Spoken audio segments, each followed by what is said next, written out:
बातमी ठाण्यातील गावदेवी भाजी मार्केटमध्ये मध्यरात्री आग लागली होती। आगीत दोघांचा मृत्यू झालाय तर दोघे जखमी झालेत। या आगीत अग्निशामक दलाचे कर्मचारी जखमी झालेत। नौपाडातील भाजी मार्केटला 3:40 ही आग लागल्याची माहिती आहे। आगीमध्ये अग्निशामक दलाचे जवान सुद्धा जखमी झालेत।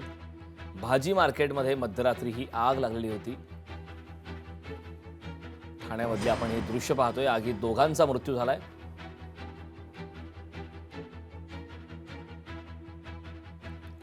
खासदार नरेश मस्के हे सुद्धा त्या ठिकाणी पाहणी करतायत।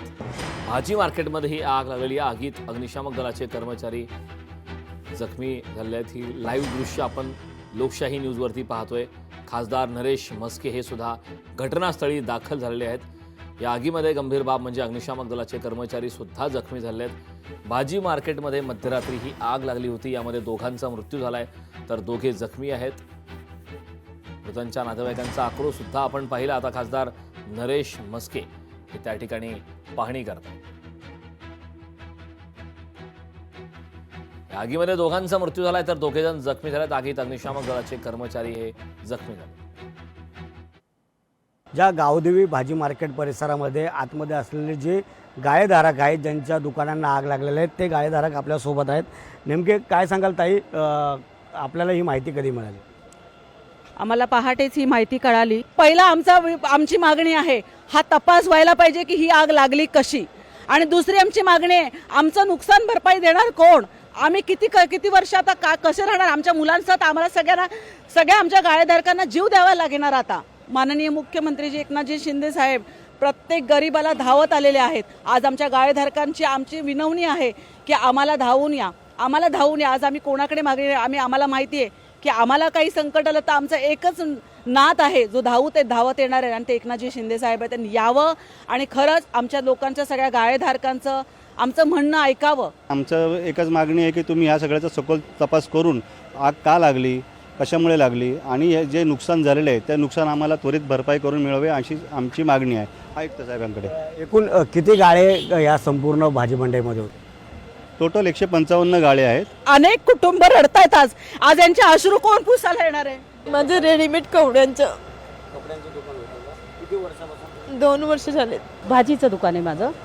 तर साहेबांनी लक्ष द्यावं, आमचं हेच म्हणणं आहे। बस आमच्याकडे आमची भरपाई द्यावं। आमची मुलं कुठे जाणार, काय खाणार? आता आजपासूनच आम्हाला विचार पडलाय काय करायचं आम्ही लोकांनी। सर्व आमचा माल जळून खाक झालेला आहे।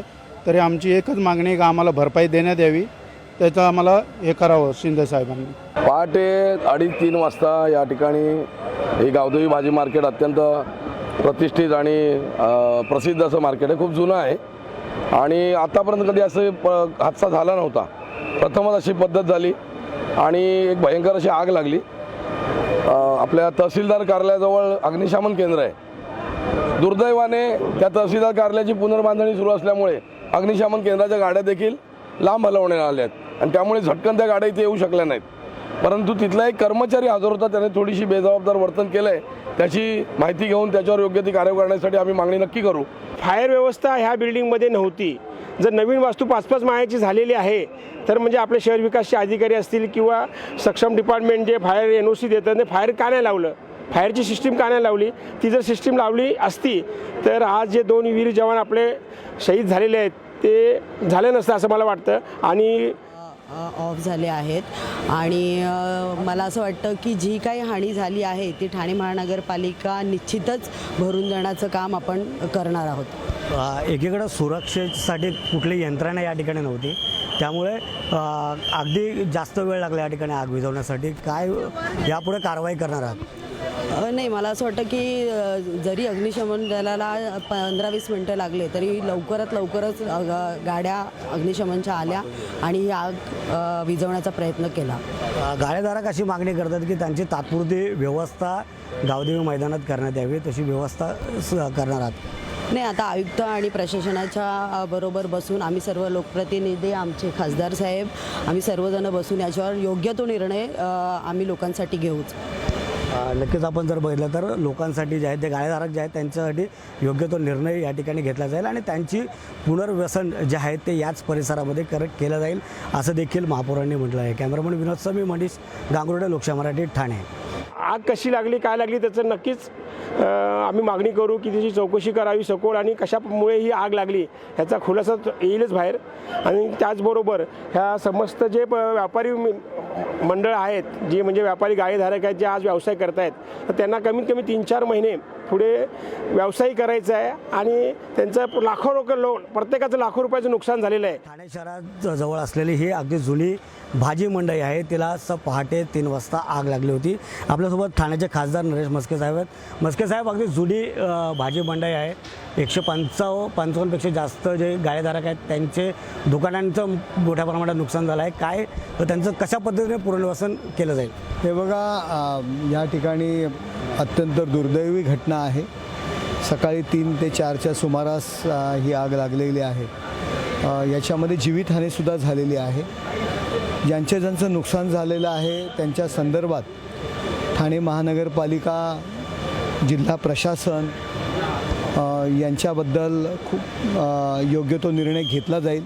उपमुख्यमंत्री एकनाथ शिंदेसाहेब यांनी तसे निर्देशसुद्धा कलेक्टर असतील, आयुक्त असतील यांना दिलेले आहेत. आणि ह्या गाळ्यांचं ज्यांचं नुकसान झालेलं आहे त्यांचं योग्य त्या ठिकाणी तात्पुरत्या स्वरूपात पुनर्वसनही केलं जाईल. ह्या इमारतीची दुरुस्तीसुद्धा केली जाईल आणि कुणावरही अन्याय होणार नाही अशा पद्धतीचा निर्णय घेतला जाईल. या आग विझवण्यासाठी 2 जवानांचा देखील मृत्यू झाला आहे. 3 जण जखमी देखील आहेत. त्यांच्यासाठी काही उपाययोजना केली जाणार? हे बघा, सुरक्षा रक्षक असतील, फायर ब्रिगेड असतील, आणखी आग विझवताना सुद्धा या ठिकाणी काही जण जखमी झालेले आहेत. त्यांच्याबद्दल योग्य तो निर्णय घेतला जाईल. योग्य तो मोबदला, योग्य ती मदत आणि याकरता त्यांच्याकरता नक्कीच घेतलं जाईल. गाळेधारकांनी असं म्हटलं की सुरक्षेसाठी कुठली यंत्रणा या ठिकाणी नव्हती. अधिकाऱ्यांवरती या संदर्भात काही कारवाई केली? बघा, अधिकारी आणि यांच्यावरती आता आरोप ठेवणं, ही मंडई तयार होऊन बरेच वर्ष झालेली आहेत. ठीक आहे, गाळेधारकांचं नुकसान झालेलं आहे म्हणून त्यांची तशा पद्धतीची प्रतिक्रिया आहे, पण याचं योग्य तो निरीक्षण केलं जाईल, योग्य ती चौकशी केली जाईल. आणि यामध्ये इतके वर्ष ही मंडई सुरू आहे, त्यामुळे अधिकाऱ्यांना दोष देणं किंवा कोणाला दोष देण्यापेक्षा नक्की कारण काय आहे याच्याकडे सुद्धा लक्ष द्यायला पाहिजे.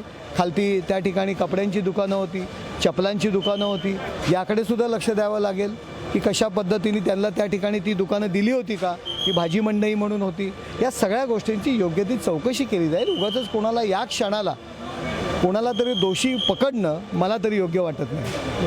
नक्कीच चौकशी केली जाईल. या संपूर्ण प्रकरणामध्ये जे कोणी असतील त्या संदर्भात त्यांच्यावरती देखील कारवाई होईल. पण मात्र जे स्टॉलधारक आहेत त्यांचं जे नुकसान झालेलं आहे त्यासाठी योग्य तो मोबदला देखील दिला जाईल असं खासदार नरेश म्हस्के यांनी लोकशाहीशी वार्ता करताना म्हटलं आहे. कॅमेरामॅन विनोद समी, मनीष गांगुर्डे, लोकशाही मराठी, ठाणे. लोकशाही मराठी, ऐका, पहा, जागरूक रहा.